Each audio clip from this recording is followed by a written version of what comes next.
Hi! How many of you like thunderstorms? I'm not a big fan of them, especially if I'm outside.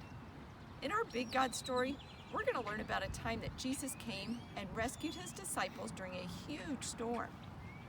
The readings come from Matthew 14, 22 through 36, and John 6, 16 through 21. It's the same story explained from two different people's points of view. That's what the Gospels are. Jesus and his disciples had all been through an exhausting time. First, John the Baptist had been killed. This was hard for all of them. Then Jesus had been doing a marathon of teaching and healing the sick. During this time, he performed a miracle and fed 5,000 men, plus the women and children who had been listening to his teaching, with just a small amount of bread and fish. After all the people were fed, Jesus needed some time to pray to his Father. He sent his disciples in a boat to the other side of the lake. Jesus wanted to spend some time alone with God. He was grieving over the loss of his cousin, John the Baptist. The disciples were in the boat, and as it grew dark, a big storm blew in, making the waters very rough. Can you imagine being in a rowboat on a lake that was miles across during a heavy windstorm? The disciples must have been so scared. After a night of praying, Jesus walked across the water to the boat his disciples were in. Yes, you heard me right. He walked across the water. Have you ever tried to walk on water? I know I've tried, but I have never been successful. The disciples had been battling the storm all night, and Jesus just walked across the water to them. It seems like seeing someone do that might have been even scarier than the storm itself. Jesus yelled out to them, "Take courage, it is I. Don't be afraid." Peter didn't believe it was him at first. He asked Jesus to tell him to come out on the water. Jesus told him to come, and Peter did. He got out of the boat and started walking on water. As long as he kept his eyes on Jesus, he could continue to walk on the water.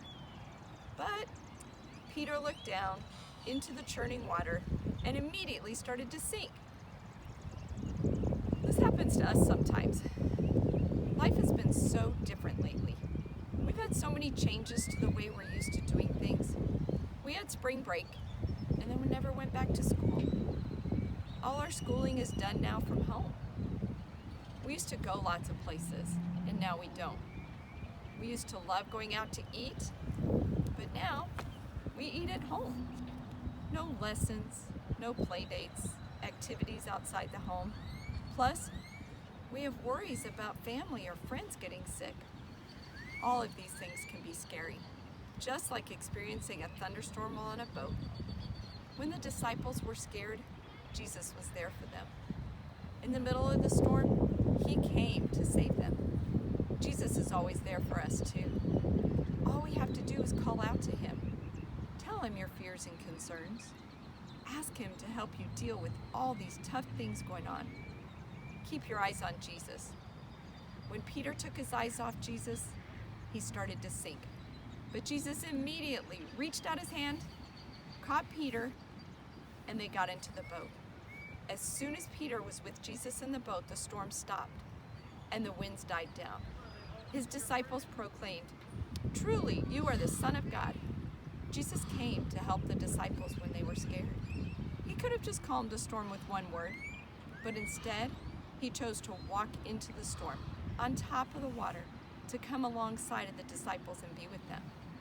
When we go to God with our fears or worries, sometimes he may answer our prayers right away, but sometimes he may just come alongside us to comfort us through the storm. I pray that you will always know that God is near you in hard times, giving you comfort, patience, peace, and joy. Be sure to go to the page of discussion questions at Wayside Kids at Home and spend some time talking these things over with your family. There's also a link to print out this cute little origami paper boat that you can make. You can write a favorite verse and decorate it however you'd like. Have a great week.